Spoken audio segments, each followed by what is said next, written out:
The success of The Who's rock opera Tommy transformed Keith Moon's world. Here, in this mimed performance, his natural flamboyance keeps him centre stage. He was a superstar even when he wasn't drumming. The album made 23-year-old Keith seriously rich for the first time. But the boy from Wembley wanted more. And to get it, he began a performance that would last the rest of his life. Keith Moon was Keith Moon, working class kid. But then after a time, you'd meet Keith, but Keith would be this person saying, "Hello, dear boy, how are you?" You know, he didn't speak like that, but he did all the time. He just spoke like that all the time, you know, after he'd been in the band about 3 years and took on this persona. And he'd walk around and say, "Oh, dear boy, drinky poos." Keith was tutored by Kit Lambert, one of The Who's managers, who died in 1981. Lambert, from public school and Oxford, showed Moon a world of privilege and manners. Keith was taught by Kit about drinking fine wine, right? Kit knew a lot about wine. And Kit's way of drinking was drinking expensive, good wine. Keith's house wine was Dom Perignon Champagne. His favourite brandy, Courvoisier, the height of 70s sophistication. His social aspirations went even further.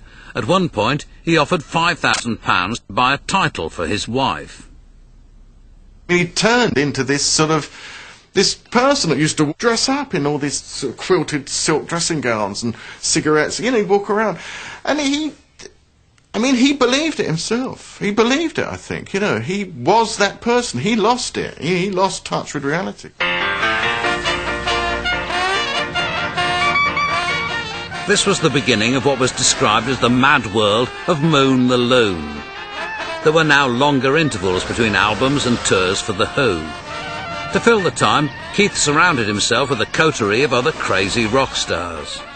One of them was Legs Larry Smith of the Bonzo Dog Doodah Band. It was our dear driver's job every morning to stock the back shelf of the car, from champagne to wine to lager to cider. And roasted peanuts. And I don't know, you know, we'd set off each day for new adventures, armed to the teeth with this madness and booze and oh dear, oh dear, oh dear. It was terrible, wasn't it, Mother? Oh. Keith installed a speaker in the front of his Bentley and broadcast fake announcements to an unsuspecting public over the tannoy. We were a police car informing the dear locals of imminent danger. A huge lorry load of dangerous, highly poisonous snakes has just crashed round the corner. Evacuate the area. Terrible things, you know. The only sane person around was Keith's personal chauffeur Neil Boland, a mild-mannered Irishman, just a year older than Keith and with a baby daughter of his own. One night in January 1970, the madness turned sour. After an evening of heavy drinking at a club in Hatfield, Keith and his group left, followed by a large crowd. Suddenly all hell broke loose, and they circled the car and they started kicking it, punching the windows, jumping on the roof. Neil got out to defend his, you know, gorgeous mobile, and that's the last we saw him. He must have put the car in drive, and once the thing was in drive, it started to roll towards the main road. Keith, being completely useless at most things,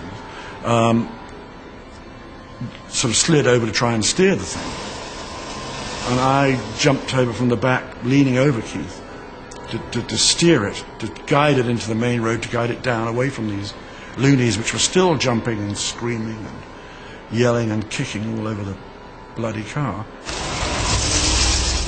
In the melee, Neil Boland was pinned underneath the wheel, dragged along the road and killed.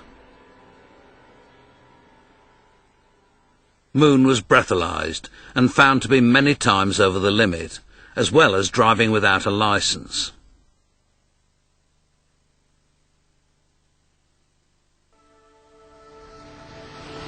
We were, you know, holed up in his house for about a month and shut the world outside. was a very depressing month.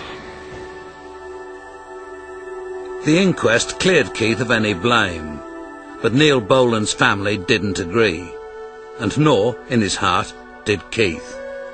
The event continued to haunt him for the rest of his life. He just would wake up in the middle of the night screaming about that he was a murderer, that he was a killer, he didn't deserve to live, you know, all of that. It was horrible. I was always trying to, you know, placate him and love him and mother him and make him feel okay about himself, because that's what he didn't feel worthy to live when he was like that. But I'm sure he did feel responsible because he was, you know, physically in the driver's seat. And that must have...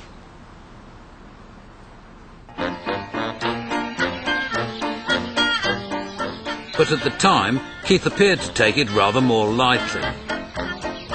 He extended his fleet of vehicles to include a hovercraft and a milk float. He bought a space-age home in Surrey called Tara and filled it with house guests. With its own pub at the end of the drive, Tara was a near-perfect expression of the mind of Keith Moon. What Keith wanted at Tara, he said, what I want is a 24-hour party. You know what I mean? He wanted so that he could come back from a gig with a load of people and just go in and there'd be music and it would be like a hotel again, you know. It was never silent. He used to have different music in each room. I mean, he'd have one room would play Beatles non-stop, early Beatles singles all the time, and another you'd get the Beach Boys, you know, going and say Sha Na Na and Jan and Dean. And he used to play Tchaikovsky. Seriously loud. It was beautiful, so loud. He had such good speakers, and opened the windows and it would be all over the grounds, and he'd dance around doing his ballet to it and stuff like that. That's when he was normal. When he was strange, he'd get, you know, really strange.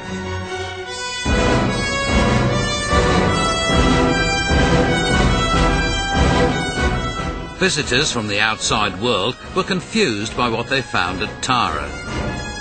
When film producer David Putnam, who worked with Keith on 2 films, came to dinner, he had an evening he would rather forget.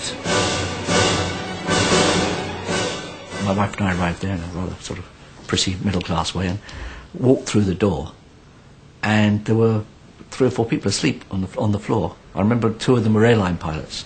He was a kind of transient home for airline crews because he was quite near the airport. And we kind of stepped over these bodies, and he apologised for that. And we went to the kitchen, and there was a jukebox, and sat there, and then eventually a mug of tea turned up, I think, and we sat and waited. And he didn't have a clue how to put a life together, or how to organise himself, or have a kind of rhythm to his life. He needed chaos.